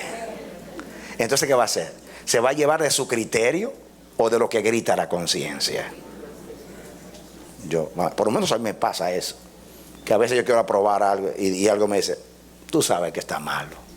Digo, ay Señor, contigo no voy a discutir. ¿O no es así? Temo a Dios, le quiero agradar. Qué batalla a veces, ¿eh? Naturalmente, cuando era niño le dañaron la conciencia, entonces usted pasa por una crisis que es más que psicológica y más que somática, más que del cuerpo y más que de la mente, es algo ya espiritual. Cuando los padres lo culpaban por todo, y lo culpaban y decían que esto era malo, y lo hacían decir que usted hizo eso cuando usted no lo hizo, y usted entonces crea una conciencia muy culpable, de tal manera que cuando ahora lo exhorta, usted reacciona inmediatamente y se defiende como un gato boca arriba. Porque usted quiere cuidar su conciencia para no sentirse culpable. Porque si yo acepto esto, voy a durar 3 días sin dormir, y yo saco la defensa psicológica, su conciencia está dañada. Por eso toda conciencia debe ser llevada a la palabra de Dios. Lo que apruebe la Biblia, a lo que aprueba la Biblia yo lo apruebo. Lo que no aprueba la Biblia yo no lo apruebo. Es una manera de guiar tu conciencia por el Espíritu Santo y la palabra de Dios. Eso no se llama sectarismo ni herejía, se llama camino. Dale un aplauso al Señor. Aunque los hombres lo llamen herejía, no es herejía. Es tener una buena conciencia delante de Dios. Y Pablo dice, yo procuro tener una buena conciencia delante de Dios. Y la palabra procurar, yo le dije a los hermanos esta mañana que me gusta esta palabra porque es la única vez que se usa en el Nuevo Testamento. O sea, en la Biblia, la palabra askeo, que significa formar con arte y adornar, trabajar diestramente con materias brutas. De ahí que se traduce esforzarse, procurar con ejercicio mediante instrucción y disciplina. Santo Dios. Otra palabra, para usted andar con una buena conciencia, usted tiene que trabajar. Y trabajar con materia bruta, porque no hay nada más bruto que su carne. Porque su carne es animal, dice la Biblia. La llama la naturaleza animal. Y para domarla, ay papá, hay que hacer como los jinetes del oeste, que se suban en los caballos broncos, ¿sabes? Y no duran un minuto arriba del caballo. ¿Has visto cómo lo vuelan en un minuto? Solamente Dios puede darte una conciencia sin falta. Eso no es herejía, eso se llama camino. Querer agradar a Dios. Y esa es la vida del reino que predicamos y defendemos.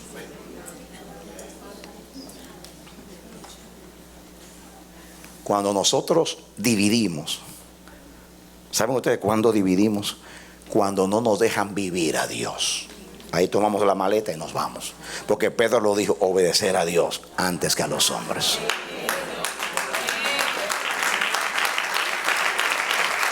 Amén. Lutero, Calvino, Zwinglio, Juan Hus, Jerónimo, Finney, Edwards, John Wesley y todos los hombres de Dios tuvieron que salir donde estaban, sin querer, llorando,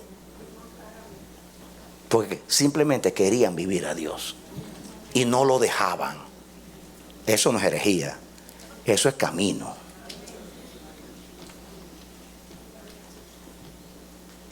Aunque le llamen herejía, es camino. Pablo tuvo que salir del judaísmo, pero Israel no salió de su corazón, porque tampoco ha salido del corazón de Dios, porque Dios ama a Israel. Entonces usted tiene que amar a la iglesia. El testimonio que yo he recibido en mi espíritu, se lo digo porque viene de Dios, no de mí. Porque nadie ama, el único que ama es Dios, porque Dios es amor. Si usted ama, es porque es nacido de Dios, y porque el Espíritu Santo está en usted, y porque usted ha domado el caballo. Porque que dice ahí que con trabajo y disciplina, y trabajando con materia bruta, ¿sabe? Yo le puedo poner cualquier ejemplo de trabajar con una materia bruta. Casi todo lo que se trabaja a veces con la materia bruta, para usted llegar a poner el oro en una joyería, como una prenda, una alhaja. Usted tiene que trabajar. Eso es bruto. Si ven el proceso del oro, ay Señor, usted ve esa piedra, usted dice, ¿qué es esto? Y después cuando usted lo ve con ese brillo, ay santo. Así pasa con la conciencia. Para que brille, el Espíritu Santo tiene que tomar esa materia bruta y pasarla por el fuego de la prueba del proceso de Dios, para tener una buena conciencia. Porque todos los hombres por naturaleza son sectarios, divisionistas. Se lo voy a demostrar. Si quieren saberlo, váyanse a Brasil 2014. Está demostrado. Miren cómo se ponen ahí. Brasil, España, Holanda, América, Honduras, Ecuador, ¡viva México! ¡Colombia! ¿O no quiere usted que gane su país? Usted es un sectario, nacionalista. ¿O no? Por naturaleza. Alguien me dijo llorando, yo lo doy. Que llora, se toma. ¿Qué? Dios me demostró que yo tenía orgullo porque era blanco. Yo, gloria a Dios que te demostró. Porque a veces uno, porque tenga la piel así. Alguien me dijo, pastor, usted no es tan blanco. Y le dije, no me ofendiste, porque creo que Jesús tampoco era tan blanco. Sí, porque Jesús, por ser judío, los judíos no son como los alemanes, son como los árabes, de ascendencia. Usted ve a los judíos blancos porque se han mezclado con las naciones, pero originalmente, ustedes saben, no era así. Y yo le dije bromeando, no, pero quizás soy medio amarillo porque soy asiático, no sé qué.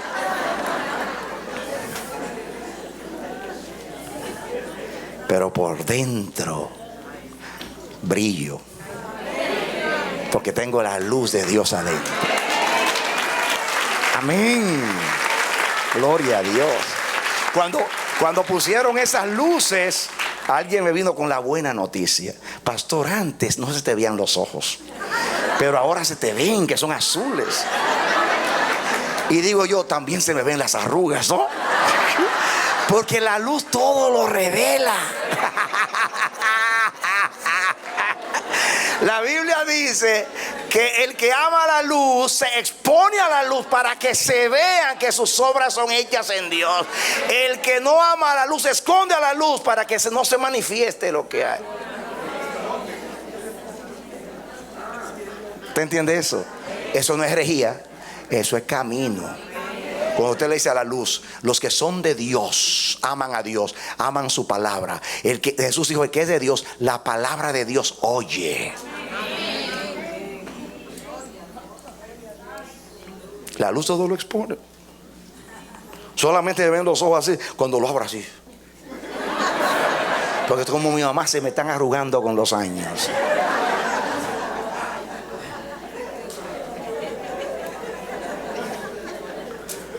Cuando uno es amado de verdad por Dios y uno ama a Dios, uno se llega a aceptar como uno es. Y uno es feliz. Yo no sé si fue porque yo fui muy amado cuando era niño, porque fui el cuarto y el primer varón, y todo el mundo me estaba esperando, hasta la gata de la casa. Pero sobre todo me estaba esperando Dios, porque era un elegido que iban a nacer para el propósito. Amén. Amén. Gloria a Dios. Por eso tengo una buena salud mental. Me río de mis payasadas, me río de mis errores, me río que soy muy alto. Me río. ¿Por qué se ríen? ¿Cuántos andan ahí preocupados con unos tapatacones? No, yo estoy lindo. Canto la canción. Tal como soy de pecador, sin otra fianza que su amor, a tu llamado vengo a ti, Cordero de Dios, heme aquí. Susi, estoy un poquito en el tono. Ustedes se dan cuenta que uno está en el espíritu, hasta canta bien, fíjense. Denle un aplauso al Señor. Aleluya. Saúl entre los profetas, pero es más extraño raramente entre los cantantes.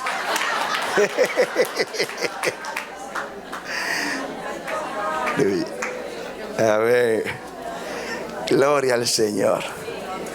Cuando me dicen, ¿qué ojos lindos tú tienes? Y digo yo, por lo menos tengo algo lindo. Hay que reírse, porque hay que ser feliz. Como tú naciste, así te quiso Dios. Naciste así, feliz. Una vez alguien estaba jugando a la lotería y yo le dije, mira, tú sabes, yo no encuentro bien que juegues a la loto, porque, bueno, comencé a enseñarle que es un dinero que en realidad pues no viene de Dios, viene del vicio de los demás, y que no es legítimo ganado con el sudor de la frente. Y como ese argumento no, como que no dio muy fuerte, yo me tiré otro. Le dije, y en la ley de la casualidad tiene la posibilidad que tú te saques la lotería, es de 1,000 millones una. ¿Sabe lo que me respondió? Así naciste tú, por una casualidad. ¿Y cómo así? Dice, porque tú has leído acerca de cómo es la concepción y embarazo, que son millones de espermatozoides, uno que fecunda. Así naciste tú. Eso es herejía.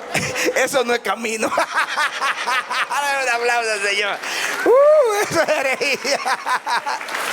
Como decía el pastor Marco esta mañana, tenemos unos argumentos para defender nuestros caminos. Ay, Señor. Pero ¿saben qué? Hay algo bueno que quiero sacar de eso. Yo pensé dentro de mí, entonces, si entre billones y billones de esperma yo fecundé, entonces no fue una casualidad, fue que Dios quiso que yo naciera. Y si Dios quiso que yo naciera y me hizo de 7 pies, pues, ¿de qué se ríen? Tengo 7 pies, 5 de estatura y 2 de caminar. 7.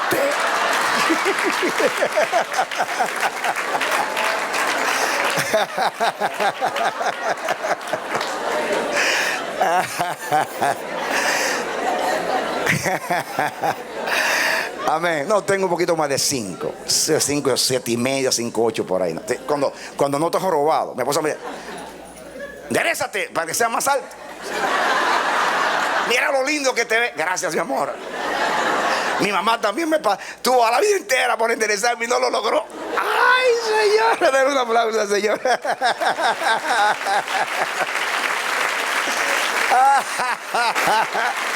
Amén. ¿Se dan cuenta que yo no necesito un payaso para que me haga reír? No lo necesito, hermano. Yo me río de mis payasadas. ¿Saben por qué? I am happy. ¿Saben por qué soy feliz? Porque Cristo me hizo feliz. Amén. Aleluya. Amén. Por eso creo en la soberanía de Dios. Dios eligió a mis padres, Dios eligió el lugar, Dios eligió el tamaño, Dios eligió todo. Gloria a Dios. No importa cómo soy en Adán, lo importante es que soy en Cristo. Aleluya. Eso no es herejía, eso es camino. Entonces me metí en este tema para decir que somos sectarios todos. En cada país depende de dónde soy. Si soy de Colombia, yo soy de Bogotá. Como allá se habla como nadie en Bogotá. No. Soy de Cartagena. Cartagena. Ni el diablo quiere a los cartagineses. No solamente en Colombia, en Argentina. Soy de Buenos Aires, soy de Rosario, soy de Córdoba. Allí se habla como nadie. Nadie habla como nosotros. Y fútbol ni se diga, nadie, somos los campeones. Santo, si defendiéramos a Cristo como defendemos las cosas nuestras. Santo Jehová Dios. Que nadie cocina como en mi país. Que no hay arepa como la nuestra. Ay, que no hay esa. Ay, Señor. Imagínense ustedes, si en lo natural defendemos tanto lo nuestro, cuando venimos a una iglesia, ¿qué ustedes creen? Nada, iglesia como la mía. Ay, Señor. Y el problema no es que tú creas que lo tuyo es bueno. Lo triste y dañino es que tú creas que lo otro es malo. Lo de los otros. Y estamos dañados. Eso es herejía, sectarismo. ¿Qué quiero decir con todo eso? Que se necesita trabajar con esa materia bruta y disciplinarla en el espíritu para que pueda surgir el camino. ¿Ve lo difícil que es?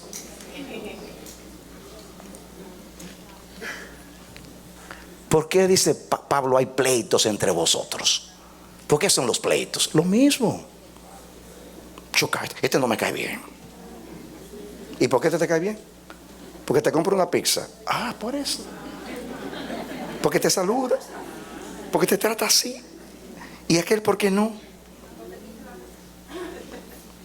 Este no lo quiero porque me dice la verdad. Pero este me toca el violín. A ti que te pasan cosas. Por eso siempre te llamo, porque tú me entiendes. La única que me entiende eres tú. La única que te toca el violín es esta. ¿O no es así? El que nos toca el violín que va y dice, sí, tenía que dejar ese desgraciado que abusa de ti. Era tiempo ya que te divorciara. Yo vi cuánto tú sufrías. Ay, sí, tú eres, nadie me entiende, pero tú sí me entiendes. ¿Por qué no te vienes a vivir a casa para que me lo sigas diciendo? ¿Sí? Pero cuando viene alguien que te dice, el divorcio no es de Dios. Es un pacto para siempre. Fanático religioso. Sal de aquí.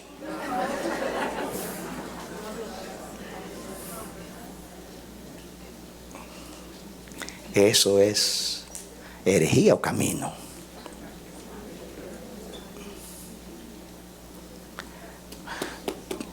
Van a ver aquí. Y no, yo quería mostrar muchas cosas aquí de Pablo cuando habla de procurar tener una conciencia limpia delante de Dios. Eso es camino. No importa que el mundo le llame herejía a ese camino. El mensaje que ustedes escuchan aquí cada domingo, cada jueves, por los libros y la radio, la televisión, nuestro mensaje es sencillo. Es la vida en el Espíritu. Es la vida de Dios en Dios y para Dios. Toda gloria para Dios. Llevarte a Dios. ¿Por qué Dios nos habla tanto de adoración y del culto y de halagar a Dios y no ir a las formas sino a la esencia misma? Y ese énfasis. O no, usted no capta. Usted está sentado ahí por años y no entiende cuál es nuestro mensaje. Nuestro empeño, nuestro celo es que usted ame a Dios, que usted madure, que sea perfeccionado. Nos frustra. Conocemos personas que tienen tantos años sentados ahí y tienen espíritu religioso. No captan el espíritu de la palabra, sino la forma. Son celosos con las formas y las normas y las... Sí, no estoy diciendo que no hay que cuidar las normas, pero en el espíritu. En el espíritu no hay ley, sino la ley del espíritu.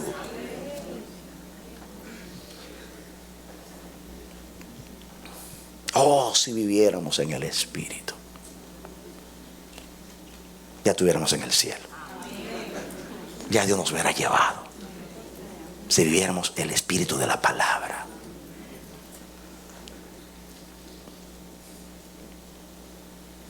Esta mañana dije a los hermanos algo, y lo digo como testimonio, no para que ustedes me idealicen, sino para que sepan lo que Dios me ha enseñado, lo cual yo enseño a vosotros.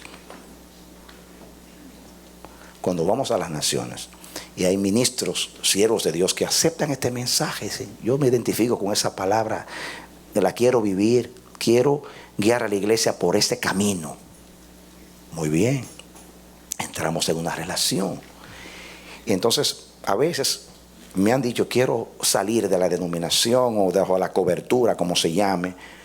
Y yo le digo, ¿por qué va a hacer eso? Y peleo, o sea, me persisto. ¿Por qué tienes que hacer? No tienes que hacer eso. Todo lo contrario. Nosotros vinimos aquí no a dividir la iglesia, sino a unir el cuerpo de Cristo. Tú no tienes que dejar tu iglesia porque no te estamos predicando una nueva doctrina. Te estamos predicando que tú seas sincero con Dios, tú vivas a Dios, guía a la gente a Dios, haz todo para agradar a Dios. ¿Acaso todo el cristiano que quiera puede vivir esto? Y no tiene que dejar de ser bautista, metodista, pentecostal, de las asambleas, de donde sea.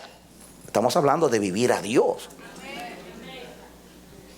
Nuestro énfasis no es doctrinal, tiene que ver con vida, con integridad, con verdad, con perfección, con madurez, con amar a Dios, seguir a Dios, quererle agradar. No tienes que dejar a tu gente, todo lo contrario, conviértete en una luz para tus hermanos. Ese es el espíritu. Y persisto y vuelvo y digo, no tienes que hacer eso, no tienes que hacer eso. Porque hay quienes creen que cuando ganan a una persona para su predicación ya se tiene que venir aquí o que me siga a mí. Es un error total. Esa es la razón por la cual Dios nos dijo que no tuviéramos un letrero en esta puerta por 28 años. Eso no es una forma religiosa, ¿no? Porque la iglesia nuestra de Queens tiene letrero y otras nuestras tienen letrero. Ese no es el problema, es una doctrina. Dios nos dijo como un símbolo. Como ustedes fueron llamados a orar por el cuerpo de Cristo y amar el cuerpo de Cristo, los nombres separan a la iglesia. Así que no pongan nombre como un símbolo de que ustedes son instrumentos de unidad y no de separación. Esa es la razón. Yo duré años con Dios diciéndole, Dios mío, eso no tiene sentido, una iglesia sin letrero. Y no entendía. Ahora en el edificio que vamos a construir pronto va a haber un letrero bien grande de ese lado en inglés y en español. Pero no va a ser el amanecer de la esperanza, va a ser para que Dios sea el todo y en todos. Amén. Sí, el texto de 1 Corintios 15. ¿Saben ustedes por qué? Porque esa es nuestra visión, que Dios sea el todo y en todas las cosas y en todos los hombres. Quiere decir que esta iglesia trae a la gente a Dios, no al amanecer de la esperanza que se llama esta iglesia. No. Y entonces la tendencia nuestra es que si alguien sigue nuestra predicación, sal de ahí, vente para acá. Quiero sumar a alguien más a mi lista. No, es que el cristianismo no es una colonización religiosa. Dios es uno. Y el cuerpo es uno. Y el que separa el cuerpo contra Cristo peca. Porque Cristo fue lacerado en la cruz para unir su cuerpo. Uno de los pecados que Dios más aborrece es la división del cuerpo de Cristo. El sectarismo divide, el camino une. Los del camino, que somos los que queremos vivir en piedad, en integridad, en temor de Dios, dividimos, pero sin querer. Simplemente porque vivimos a Dios. El que no quiere vivir a Dios nos trata con rechazo. Hay gente de afuera que dice, yo fui a tu ciudad y yo pregunté por ti. Digo, ¿qué te dijeron? Bueno, me dijeron que tú eres un hombre de Dios, eres un siervo de Dios, pero te quieren mantener lejos.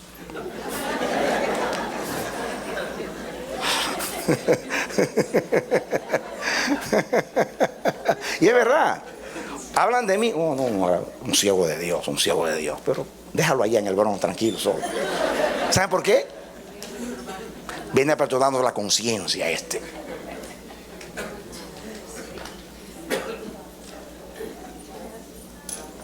Eso es lo que provocamos. La gente, es lo que yo les digo a ustedes, vivan a Dios. Porque aún las personas que los rechazan, aunque no lo digan, lo respetan. Porque el que vive a Dios tiene autoridad. La autoridad no es un rango, no es una posición, no es un don. La autoridad la tiene aquel a quien Dios se la da, y se la da a todo aquel que vive la verdad. Lo que te da autoridad es vivir la verdad, ser sincero con la verdad. Eso te da autoridad. Aún un niño tiene autoridad si vive la verdad. Eso no es herejía, eso es camino. ¿Usted entiende eso? Hay que procurar. El camino siempre procura tener una conciencia limpia delante de Dios y de los hombres. Procura todo el tiempo hacerlo. Esa es nuestra meta, procurar. Constantemente procurar. Pablo dice en Efesios, solícitos a guardar la unidad del Espíritu en el vínculo de la paz. La palabra solícito se traduce en la mayoría de las veces como procurar. Procura mantener la unidad en el Espíritu. Eso es camino. Dice Pablo, mientras dependa de vosotros, tened paz con todos los hombres. Eso es camino. Unidad. Pero mientras dependa de vosotros. Si te rechazan por vivir a Dios, ellos se están separando de ti, no tú de ellos. El Señor dijo, ¿qué hacéis de más? Si ustedes saludan a los que los saludan, ¿qué recompensa tendréis? Si aman a aquellos que los aman, ¿qué recompensa tendréis? ¿No hacen así los gentiles, los que no conocen a Dios? Sí, hacen así. Amen a aquellos que no les aman. Perdonen y amen a los enemigos, porque eso es lo que hace el Padre Celestial. Amén. Esto no es herejía. ¿Esto es qué? Camino. Cierra tus ojos. Padre, en el nombre de Jesús, gracias por tu palabra. Gracias por tu palabra. Dios mío, permite que podamos hacer una diferencia entre una cosa y la otra en este contexto, en todo el contexto de la palabra, porque tú no predicaste para entretenernos, ni tampoco para impresionarnos con un buen mensaje o una buena revelación, sino para corregir, para edificar, para consolar. Porque esta palabra la vamos a necesitar siempre si queremos vivir a Dios. Porque nos van a rechazar y nos rechazan. Nos van a mal juzgar. Ayúdanos, Dios. Ayúdanos, Padre. Ayúdanos, Dios. Necesitamos ayuda para trabajar con esta materia bruta y convertirlo en algo útil, con trabajo y disciplina, sometidos al Espíritu y muriendo al yo. Por favor, Dios, ayúdanos a amar a Israel, aunque Israel se haya apartado de Cristo. Amar al mundo, aunque el mundo no quiera aceptar a Jesús. Amar a la iglesia, aunque la mayoría no quiera vivir a Dios. Somos deudores a todos. Damos el Espíritu de Cristo, que aún en la cruz decía, perdónalos, no saben lo que hacen. Ayúdanos, Dios. Ese es el Espíritu tuyo. Amar a los enemigos, amar a los que se oponen, hacer bien a todos. Ese es el camino.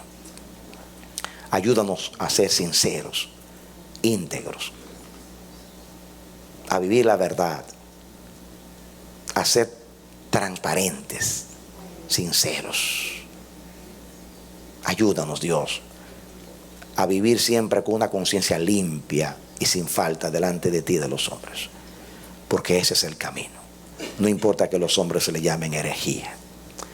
Bendícenos, por favor, impártenos esta palabra, el espíritu de esta palabra. Te lo ruego, Señor, en el nombre de Jesús. Lloro por ti, mi hermano, mi hermana. Yo ruego al Señor que el espíritu de esta palabra, el contenido de esta palabra, Dios lo plasme, lo siembre en ti, y que esta palabra te bendiga, hacer una diferencia entre las dos cosas, entre herejía y camino, y te motive a amar a los que se separan y nunca separarte voluntariamente del cuerpo. Que sean los demás que se separen de ti por causa de Cristo y por vivir la verdad. Que Dios te bendiga y te dé la victoria en Cristo Jesús. Amén.